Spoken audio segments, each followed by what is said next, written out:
Announced its next Prime Minister, Lucas Papademos, the former Vice President of the European Central Bank. He will now take over the reins of the embattled country.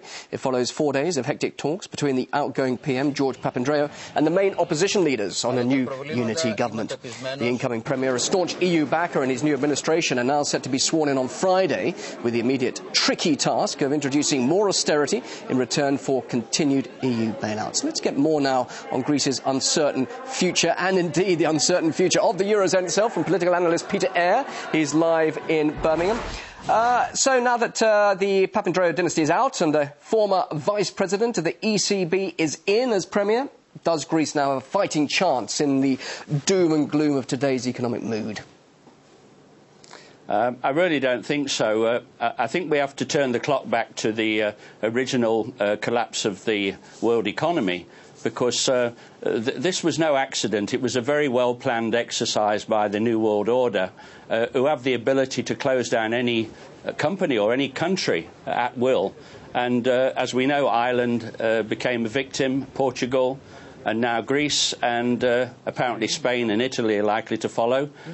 It really doesn't matter who's in power. There are people that are controlling this situation, and we also have to understand that there's massive, could we say, massive corruption, fraud taking place, and tax evasion in most countries that are actually creating this problem. Well, so very interesting. We need to... Yeah, this is just to quickly ask you, very interesting point of view here. Just who are these people? You're saying this could be a conspiracy behind all of this. Who's actually the people then pulling the strings behind the scenes?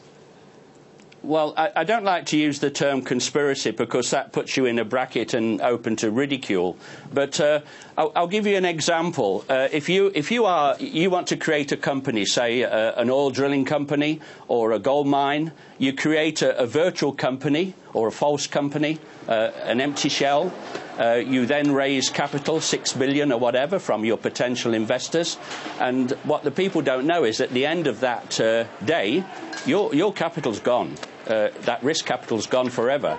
And the money is siphoned off through a multitude of entities. The banks are involved, who sometimes give unsecured loans to such projects. And, of course, the politicians themselves. Even our Prime Minister, David Cameron, historically, was responsible for £17.8 million going adrift.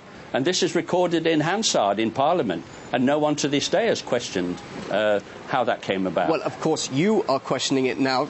I mean, here you are actually saying, in effect, that this is the greatest Ponzi scheme in history. Yes. Pulling something like this off and not being caught, many would say this is just a little too far-fetched, especially when we think about the scrutiny of the internet these days and whistleblowers. I mean, do you really believe that this sort of thing wouldn't be held to account? Absolutely. I could show you a multitude of what we call forensic evidence. I have a colleague that works on this that is quite an expert at tracing these schemes, all the companies involved. I'll give you an example, for instance. Arlington Street, Arlington Associates, which is attached to the Ritz Hotel in London, is such a boiler room, which is a boiler room of virtual companies where vast amounts of money are invested and just disappear. Another one is the first floor of 25 Berkeley Square in the Cadbury Schweppes building, a company called Lonrho. Massive corruption going on there and tax evasion. And so what happens is this becomes a toxic debt. The banks provide them with insecure loans or whatever. That turns into toxic debt, and the ordinary people in the street have to pay the ultimate price. Well, it's a scam. Well, you come up with some very interesting, tangible examples of the financial aspects here, but what about the political ones? Surely politicians will not want to sacrifice their political careers and reputations for this. We've seen political collapse in Greece and Italy. Berlusconi losing power, perish the thought. Surely these people don't want that to happen. You've got to understand there's a protection mechanism in place. For instance, all our reports go through the Serious Fraud Office, which is the correct place to report such scams. We've reported it to every party political leader, our local members of parliament, and then when you go through the spider's web and realise who is involved, right down to local politicians, it's on such a vast scale. You know, you can name quite a few very senior politicians and members of the House of Lords who are all implicated in this scam of being non-executive directors or silent directors of non-existent companies. And when you link that with the fraud, the billions of pounds that are going amiss every year, and the tax evasion, they're all in on it. You know, what is the point?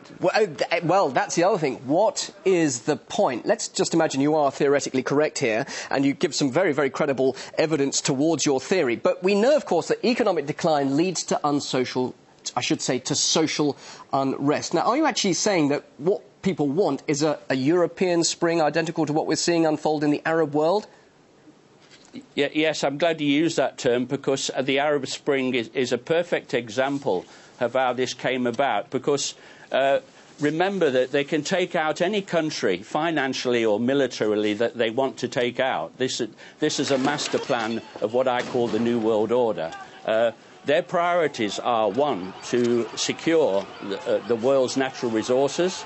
Their second approach. Sorry, my speaker's coming out here. My earphone. The second one is to control the markets for those resources, and thirdly is to control the gateways, the sea lanes, and the pipeline routes.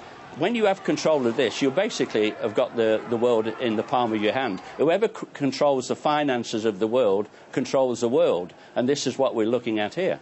One thing, Peter, I can guarantee, we'll get a lot of reaction to your point of view on this. Thank you very much indeed for sharing your thoughts. Peter Eyre, political analyst, joining us live there in Birmingham, in the UK. Fascinating. Thanks very much indeed.